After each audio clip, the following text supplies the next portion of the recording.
இலங்கையின் முதற்தர சுற்றுலா தலம் ரீச்சாவின் மாபெரும் உணவு திருவிழா ஆகஸ்ட் மாதம் 7, 8, 9 மற்றும் 10 தேதிகளில் மாலை 6 மணி முதல் 10 மணி வரை. இன்றே டிக்கெட்டுகளை பெற்றுக் கொள்ளுங்கள். ஹார்முஸ் நீரிணை அருகே அமெரிக்காவின் அப்பாச்சி ரக ஹெலிகாப்டர் ஒன்று சுட்டு வீழ்த்தப்பட்ட சம்பவம் இருதரப்பு மோதல் திடீரென தீவிரமடைய உடனடி காரணமாக அமைந்துள்ளது. இந்த ஹெலிகாப்டர் வீழ்த்தப்பட்டதற்கு ஈரான் தான் காரணம் என வாஷிங்டன் குற்றம் சாட்டியதுடன் ஜனாதிபதி டொனால்ட் ட்ரம்ப் இதற்கு தகுந்த பதிலடி கொடுக்க உத்தரவிட்டார். இதன் விளைவாக அமெரிக்க படைகள் ஈரானின் ரேடார் அமைப்புகள், வான் பாதுகாப்பு நிலைகள் மற்றும் கட்டளை கட்டமைப்புகள் மீது துல்லியமான வான்வெளி தாக்குதல்களை நடத்தின. இருப்பினும் தாங்கள் அந்த உலங்கு வானூர்தியை வேண்டுமென்றே சுடவில்லை என ஈரான் மறுப்பு தெரிவித்துள்ளது.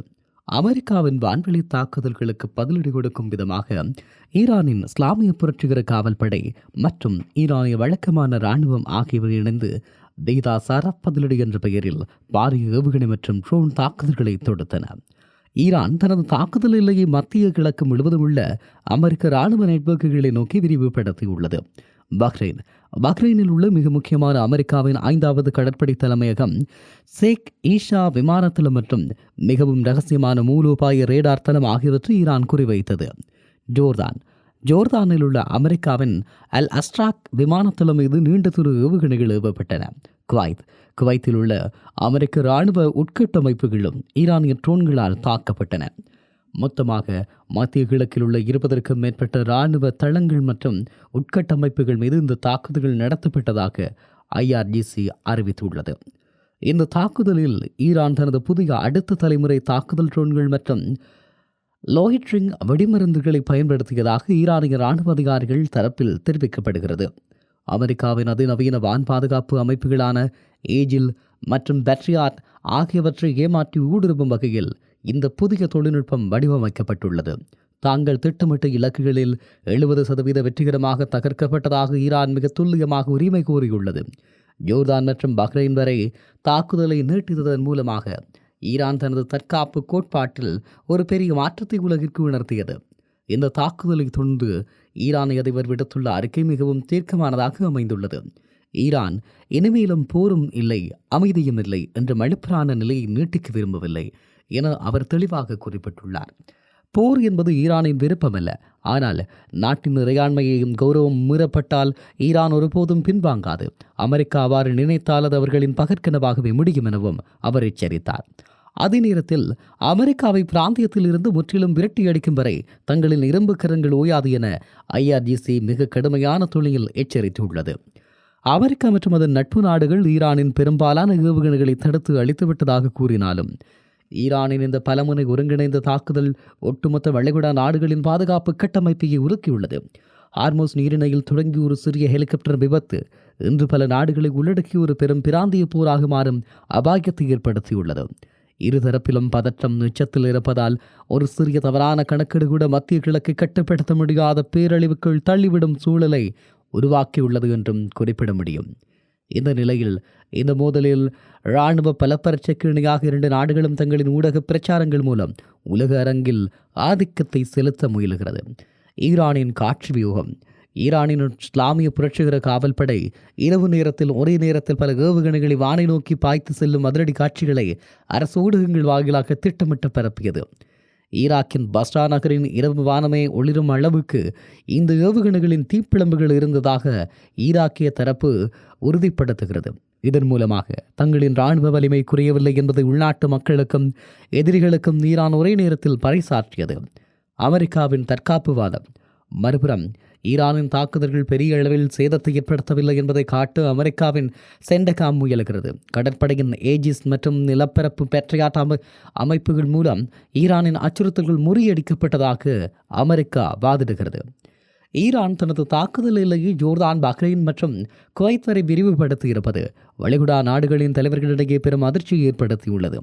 இதன் விளைவாக வளைகுடா நாடுகளில் அவசர தூதரக மற்றும் இராணுவ ஆலோசனைகள் தீவிரமடைந்துள்ளன. இந்த நாடுகள் எதிர்கொள்ளும் முக்கியமான சவால்கள்: இராணுவ தளங்களின் ஆபத்து. பஹ்ரைன் போன்ற நாடுகள் அமெரிக்காவின் 5வது கடற்படை தலைமையகத்தை தங்கள் மண்ணில் அனுமதித்துள்ளதால் ஈரானின் நேரடி இலக்காக மாறும் அபாயத்தை உணர்ந்துள்ளன. அதே நேரம் பொருளாதார அச்சுறுத்தல். உலகின் மிக முக்கியமான வர்த்தக பாதையான ஹார்முஸ் நீரிணைக்கு மிக அருகிலேயே இந்த மோதல்கள் நடப்பதால் சர்வதேச எண்ணெய் வர்த்தகம் மற்றும் கப்பல் போக்குவரத்து முற்றிலும் முடங்கும் அபாயம் ஏற்பட்டுள்ளது. அதே நேரம் தற்போதைய சூழல் வான் பாதுகாப்பு அமைப்புகள் அனைத்தும் 24 மணி நேரமும் தீவிர கண்காணிப்பில் வைக்கப்பட்டுள்ளன. கடற்படை கப்பல்கள் தொடர்ந்து தங்கள் நிலைகளை மாற்றி வருகிறது. இந்த அதீத இராணுவ உஷார் நிலை எதிர்பாராத விபத்துகளுக்கோ அல்லது தவறான கணக்கீடுகளுக்கோ வழிவகுக்கும் என நிபுணர்கள் எச்சரிக்கிறார்கள். ஈரான் தான் அப்பாச்சி ஹெலிகாப்டரை சுடவில்லை என்று கூறினாலும் அமெரிக்கா அதை ஏற்க மறுத்து தாக்குதல் நடத்தியது.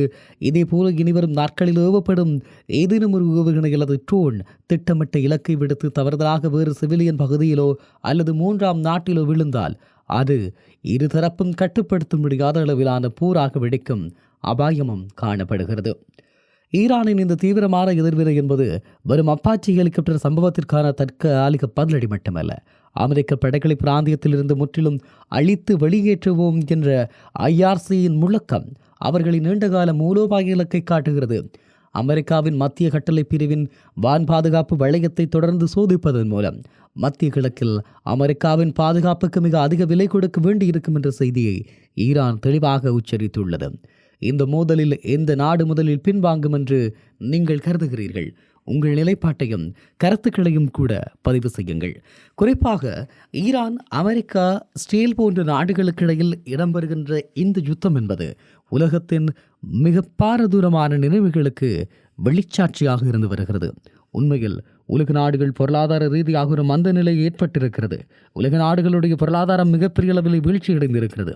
எண்ணெய் வர்த்தகம் 0% சென்றிருக்கிறது.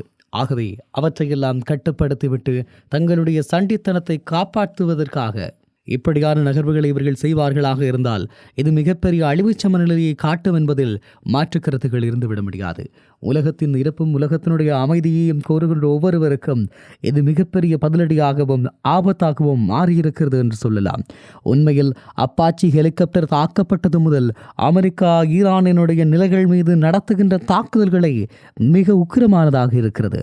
உண்மையில் அவர்களுடைய தண்ணீர் தொட்டிகள், மின்சார கட்டமைப்புகள், உட்கட்டமைப்புகள், தொடர்பாடல் கோபுரங்கள் இவை எல்லாம் அழிக்கப்படும் என ட்ரம்ப் மிக உறுதியாக குறிப்பிட்டிருக்கிறார். ஆகவே டொனால்ட் என்கின்ற அந்த மனிதனுடைய கட்டளை அமெரிக்காவினுடைய மிக பரந்த தாக்குதலை ஈரான் மீது மிகப்பெரிய அளவில் கட்டவிழ்த்து விடப்பட்டிருக்கிறது. மறுபுறம் ஈரான் தன்னுடைய பாதுகாப்பை வெளிப்படுத்துவதற்காக, தன்னுடைய இராணுவ பலத்தை வெளிக்காட்டுவதற்காக மிகப்பெரிய தாக்குதல்களை பறந்து மேற்கொண்டு கொண்டிருப்பதும், சுமார் 20 அமெரிக்க தளங்களின் மீதான தாக்குதல்களை நடத்தியிருப்பதும் மிகப்பெரிய கேள்விகளையும் ஆபத்தின் அச்சு அறிகுறிகளையும் வெளிப்படுத்தி இருக்கிறது என்பதை மறுத்து கூற முடியாது. இது எப்படியாக இருந்தாலும் உலகம் மிக மோசமான ஒரு காலகட்டத்தை நெருங்கி இருக்கிறது என்பதும் அதனுடைய விளைவுகளை உலக மக்களாகிய நாம் ஒவ்வொருவரும் அனுபவிக்கப் போகிறோம் என்பதனையும் மறுத்து கூறிவிட முடியாது. பொறுத்திருந்து பார்க்கலாம் எப்படியான நகர்வுகள் மேற்கொள்ளப்பட போகிறது என்பதனை.